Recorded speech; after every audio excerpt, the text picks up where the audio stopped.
talk about global trends, we talk about trends that they are really impacting the market on a global scale.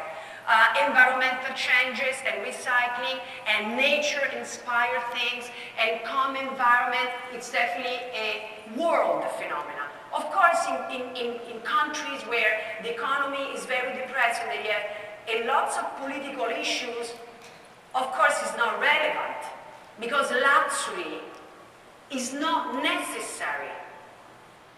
And believe it or not, even in the emerging, even in the mature market, which is our part of the world, let's call it mature markets from an economic standpoint of view, because sometimes to be mature economically doesn't mean we are an enlightened society all the time. But basically, that doesn't mean that that's what we desire, it's what we get. But anyway, local trends, let's get into local trends. Local trends are things that they're happening. Sometimes it starts locally.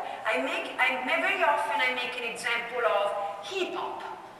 Hip-hop was started in the late 80s in the United States, early 90s, and really exploded worldwide.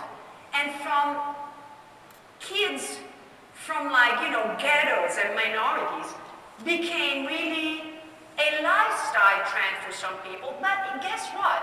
Impacted the way we are all dressing because, from jeans to sneakers and all the top designers from the Armani to the Calvin Klein created an all underwear collection, made billions just for that.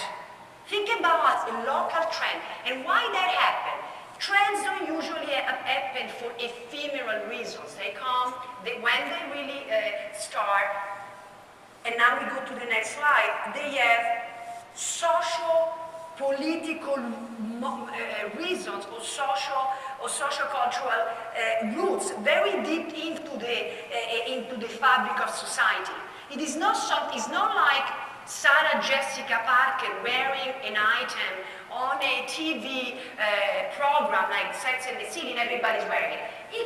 But at the end she was wearing it because it came from the streets and it was picked up by the stylist and she was wearing it, and then it becomes a temporary trend. And that's where we have a slide where basically saying, we have long cycle trends and short cycle trends. So what is a long cycle trend?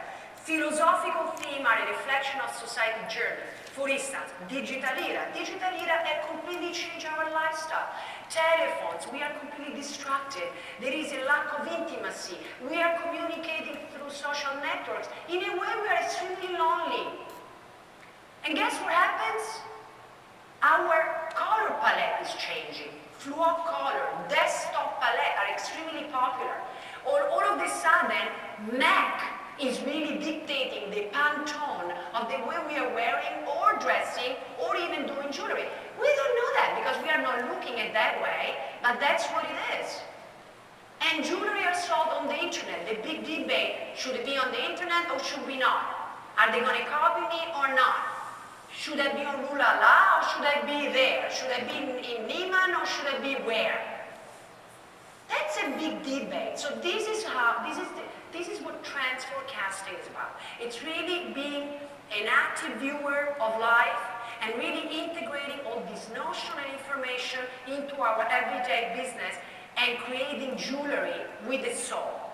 Either you're doing commodity and it's a choice and there's nothing wrong with that, or you are creating something that is desirable. But desirable cannot just be gold on a scale and how many billions of carats of diamonds you're putting in.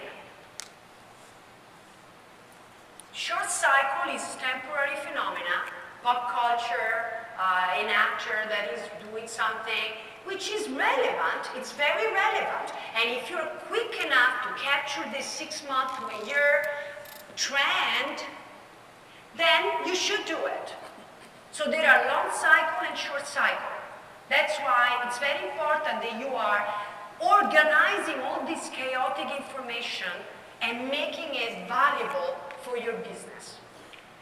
Now, very quick, I would like to give you some tangible information because, I wanted just to give you a little bit of introduction about trends We don't have much time this morning, and sometimes I think that when you get too many information, you leave with nothing because you forget. So I want to just for buyers and people really do see what there are like some product directions. I like to say that TJF Trend Book 2012 comes out 2 years ahead of time and is always premiered at Vicenza Fair first, and that travels around the world. The reason why, why Mr. Dietrich did the great introduction is because we found in Vicenza the temple, the Gotham, where this information are really released, not only in an abstract way, but in a tangible way, because we have a home where people come and download physical information, and by physical I mean from semi-components to include or create your own jewelry, association of color meaning gemstones, cut, finishes, texture, same alternative material, etc., etc. So in September we will be publishing TJF Trend Book 2013. So the information that we are giving you now, they were like basically spotted and presented in September 2010. So, new sobriety. Very quick, I want to do an overview on international trends. So, new sobriety. We usually have a little bit of social cultural background, but I don't want to bore you now. I want to just go right to the bottom line, and the bottom line is simple silhouettes for what we call basic or haute couture, what you call general product. There is definitely a need for everyday product, very sleek, very simple. I would say that if I have to, there are some common denominators among all these trends. The 3B of David Webb, big, bold, and beautiful in a way, from the 60s. And the thing is not how many jewelry you wear, but how you wear it. And it's really, it's relevant, the piece that you're wearing in this season, very important. Either could be a big important piece or cluster of many pieces that are making a statement, and it's really like a combination of the way you style. So in this first world, new sobriety, there is this sense of definitely this clientele that is very clean looking, and the new sobriety is very much kind of a result of the bad economy, and a new minimalism emerged, which minimalism doesn't mean that there is no jewelry. It means that there is less is more. Second very important